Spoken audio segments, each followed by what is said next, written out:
Okay guys and girls, another video. Yes, I love it, don't you? Modifying your bike, making it better.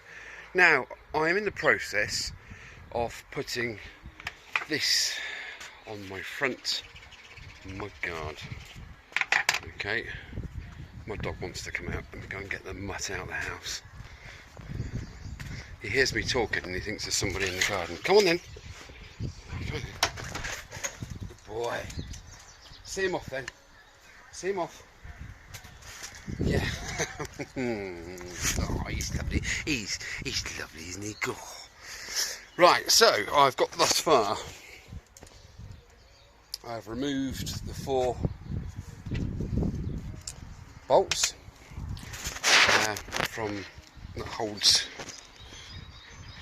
the front mudguard on. There's a steady bar across there to keep the forks, you know, just to strengthen the forks up there. So I've yet to clean that up. I'm going to use some of my super duper wipes there to clean all the muck off of there, and then I am going to drill ka-ching, holes, mark those 3 holes. Where are we? 1, 2, 3 on the top there. And I am going to either nut and bolt it, but I found these little monkeys in the shed. They're little push studs. You see that? You push this bit in that I'm holding, and then you push the top bit down, pop it through, and it spreads the worm misses. It spreads the back open and pinches the 2 pieces together. I'm hoping they're long enough to go through the hole and open up as well, enough to steady it. There's also a couple of double-sided sticky pads in there just to keep the thing in place whilst I do that.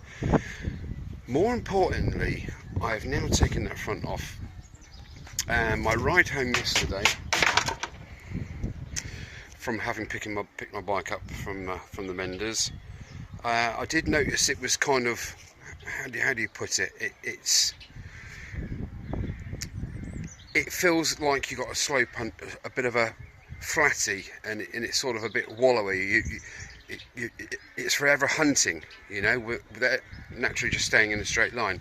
Now, my bike's only done 1270 miles, 1,270 miles, and I've just put the bike, I'm kneeling on the back there, and the steering is,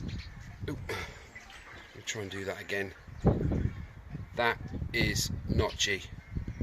That is not free at all. So I'm going to do the bearings. I'm going to take the yokes off, drop the forks out. It's all Allen key stuff, so it's not too difficult. Big nut on the top there. Take the top yoke bolt out. Take off the handlebars, obviously, so you can get the spanner out the socket onto the top yoke nut, and take them out. I've got a parts cleaner in me workshop there, so I will remove the bearings, let you see the condition of them, and clean them up in my paraffin-based parts cleaner with a special added ingredient for extra cleanliness. And I will re-grease them with proper grease, not water-based grease. Okay, so I will endeavour to do that right now. Watch. So first part is to loosen off the lock nut, which I've done, and then I've got a piece of wood, a nice piece of teak under there just to support it. I've got my Halfords trolley jack. God, I should be getting royalty, shouldn't I? Just jack the bike up a little bit, not much, just to do that, because you obviously need to take out the wheel, take the nut off, axle out, wheel out, and then it's undo grubs. First of all, take off these 2 so the handlebars are literally out the way.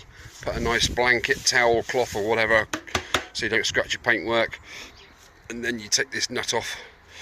Well, before you do that, you just undo the grubs, drop the fork tubes out the bottom there, so that's all gone. So all you're left with is top yoke and bottom yoke there. Undo the nut, and then take off this top yoke. you obviously got wiring because the ignition is attached to it, so you could possibly swing up there again, put cloths and stuff over, protect the rest of your bike, guys, because it's so easy to scratch them. Okay, so you got the top yoke off, and then you undo, there should be a little lock nut under there, you undo this big lock collar, and the seals there as well. But whilst you're doing that, be very careful, because the bottom yoke there will want to just fall out, okay, and the bottom bearing's in there, but you'll all see that in a bit. Okay, onwards and upwards.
Right, work so far. I've literally taken the wheel out, so I undid the nut. I think it was a 24mm socket, was it on there? I've put a picture on there. Undid the pinch bolt there to allow the axle to be removed out. Literally pulled the wheel out, that's not a problem. Undone the bung there, specifically because the fork has got to drop out, okay? Same this side. Remove the two 12mm bolts holding the caliper to there. Pretty dry, these bolts. I'm going to copper grease all these bolts when they go back in. I've undone this little Allen bolt there which houses the ABS sensor there, and I very carefully tie wrapped everything up out of the way of this area, simply because you do not want to knock that. That's a very delicate ABS sensor, so don't knock that. Tie wrap it all up out of the way, it's safe, isn't it? Next part is to literally do the 8s, 2, 4, 6, 8, loosen them off, take the handlebars off first, but we'll go through that in a sec. Alright, that's the job so far. Right, I'm just going to undo these clamps, this side and t'other side. I'm trying to do a bit of a shortcut here. I've got me Michael Bublé wrap all over everywhere, just protection. You need one of these small 30mm spanners. So once I've cracked them off, the nut gets cracked, and then I'm hopefully going to take the top yoke off this assembly here without having to disturb any of this gubbins. Right, let's see how it goes. Right, so I've loosened off these two, I think they're 6mm hex drive. Oh, you literally 2 or 3 turns, because it's just a clamp, that's all it is. Same with this bottom one. So I'm going to put my knee underneath the bottom of the fork, and this is the last one. If I just unpinch that, that's it. This fork should slide out. There we go. There we go, one fork. Now I need to put that somewhere that's not going to fall over, it's not going to get scratched or anywhere. I'm going to put it on to grass, nice and safe. That's there. Honest to goodness, this is so, look at that, it's just notchy. I'm not doing that, well, obviously I'm turning it, but that's the notchiness of it. I felt it coming home yesterday, and I thought it can't be, because most people are going about 3,000 miles. Anyway, off with the second side, and I can undo that top 30mm nuts, and then the top yoke should pop off and allow me access then to undo the lock nut inside there, take the seal off, and then drop this bottom yoke out to examine the bearings. So getting exciting, isn't it? What basically I've got there without taking the handlebars off, I did have to remove this little beastie. It basically bolts up under there with two 10mm bolts, and that keeps all the cableage next to the handlebars. Without removing that, this piece doesn't move up out of the way. Okay, so now I've sort of basically crudely tie up that up. It's a learning curve for me. I've never done this on this bike before. Now, having got everything out of the way and literally just having the bottom yoke, the shaft and the top nut, lock nut, seal and bearing in situ, look at this.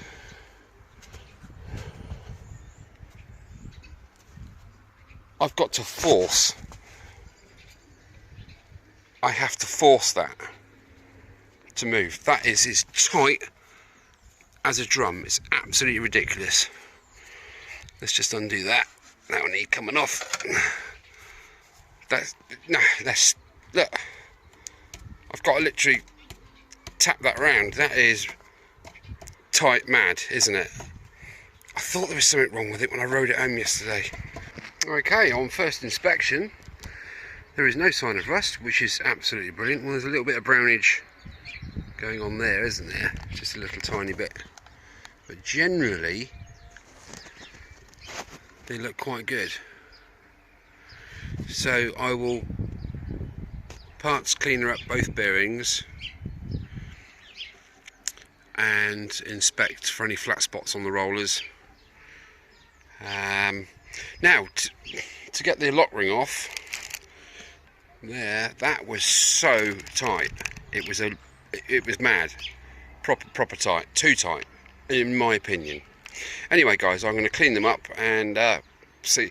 To me, looking at them as they are now, I can't see anything physically wrong with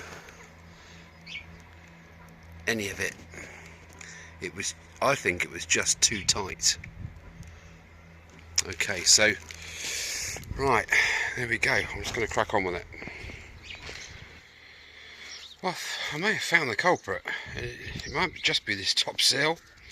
That obviously sits over the tubular part of the frame of the yoke there, and that's very grippy. And once that's bolted down, okay, it's set up a couple of mil, but it's still grippy. It would still give that same notchy feeling on the front there. And when I removed it, can you see here? That's mullered over, isn't it? Therefore, that part there is acting as a brake effectively, isn't it? Gripping this top part.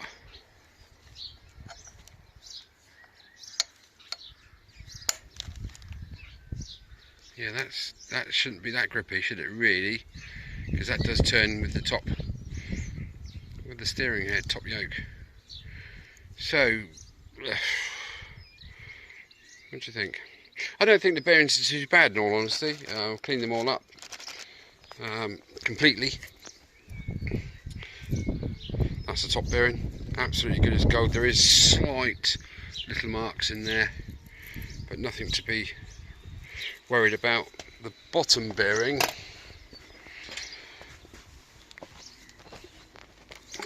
I've absolutely cleaned it to within an inch of its life. I've taken photographs. There are slight, not flat spots, but there are slight like brown marks where I think basically it's just been crushed up. Let's see if we can get some light on here.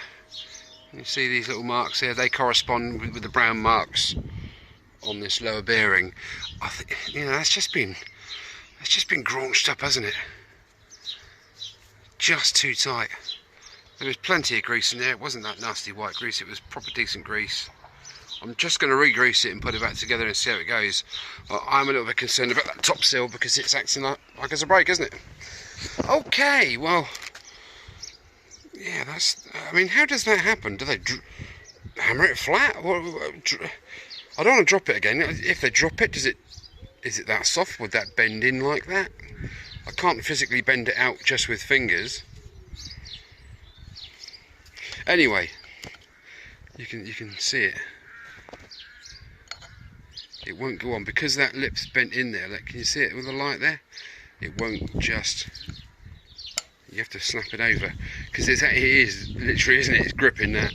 Alright, I'm going to see what I can do with it. Wax some grease on it, some decent grease, and put it back up to the torque that I think, well, not even torque, is it? You feel these headstock bearings, you feel them, and then retighten them afterwards. You know that, teach you to suck eggs. Okay, so that is not good. Right, but I'll see how it goes. Alright, take it easy.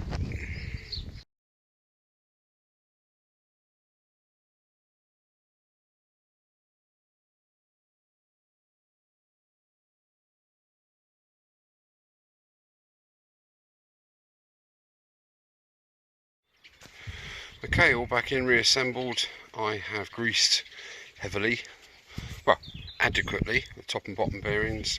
I've done this up to what I think is right. I've rocked this 1,000 times. I have slowly increased, not too tight. I think it's perfect. Look at the difference. This top seal was dented on one side. There's the dent, I can just about feel it. What's left of it there, I put it on my adjusting device, and I adjusted it so it's not flat edged, so it's now circular, so it's not pinching, acting like a disc brake on that top steering column bit. That is so much difference. I'm hardly touching it now. It just feels so good. I'm going to check that top nut again before I put the forks back on, and go from there. Now, on other bikes, you have this nut, then you have a lock ring which goes over and the tabs bend in, and then you have another lock nut on top of this, and then the top yoke sits back on top. So therefore, this nut cannot tighten or come undone. It's locked in position. There is no locking device on this. It's literally relying on this surface here clamping down onto it to pinch it up, which puts a lot of tension onto that top nut. Why is there not a locking device on there? Anyway, it's just my thoughts. But I'm happy with that. I shall take it for a spin in a little while. That feels so much better. You can just see it moves quite freely now, but it's not too free, obviously.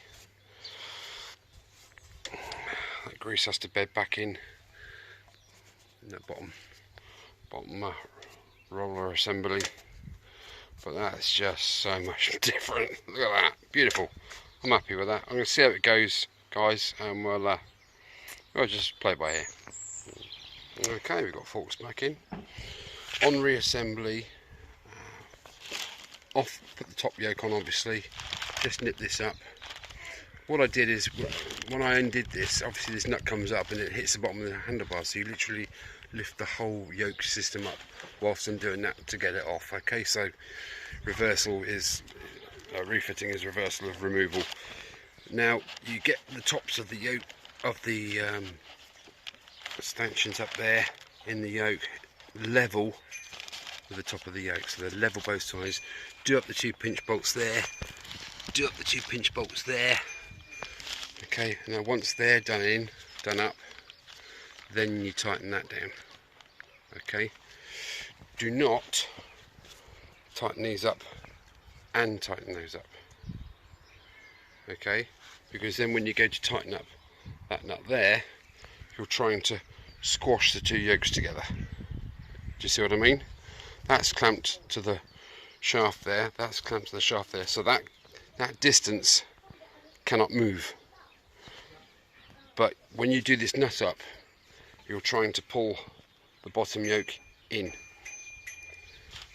Okay, well, that's wrong actually. You're not trying to with that nut, but the nut below it you are. So this nut is effectively the lock nut. So you do centre nut, clamp the 2 forks in each side, Once they're clamped in, flush with that surface there, do the nut up. Then you can carry on with pinching up these bolts and so on. Winston, stop it. What I've done is I've taken the liberty with my super duper cloths there of giving this a nice once over with it all apart. Absolutely perfect. Oh, that's lovely now, isn't it? Lovely jibbly.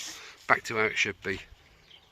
Now what I'm doing on reassembly, I'm using my copper grease on the end of the bolts, because literally everything is corroding when you get steel and aluminium together with salt and rain and water and stuff. It corrodes and it sort of basically welds together. So the copper grease stops things sticking, cross-threading and all that sort of nasty stuff with alloy. Right, well I'm going to stick the front wheel back on, get it all back in, give that a clean, caliper back on, sensors back on, speedo sensor there back on, make sure everything's hunky-dory, and then, I mean, look at that, absolutely beautiful. That's how it should be, not all sticky and shit. Right guys, thanks for watching. Right, getting there, wheels back together, everything's back reconnected. I actually finally get on with what I started to do at the start of the day, which is put the fender extender on. My god, extender. Anyway, head stop bearings done. Look at that. That's how it should be, not like what it was. Okay, so there we go. I'm happy. We have no lateral plate in the forks whatsoever. It's beautiful. It's absolutely spot on. I can't wait to ride the thing. Giving it all a clean, obviously, with my super duper wipes. Yeah, spotty dog. So now I'm gonna stick this on and I'm gonna rise it up by that much. They will sit absolutely perfectly. It's the same diameter and everything as that. They will sit on there, all four of them. 1, 2, 3, 4, and so that will raise the mudguard up. What's that? 15 mil. And do you know what these came from? Any guesses? A TV, a flat TV wall bracket mounting kit. You get this. This is a spacer. I have got some alloy ones, but the way things are corroding generally here, I thought I'll go down this route.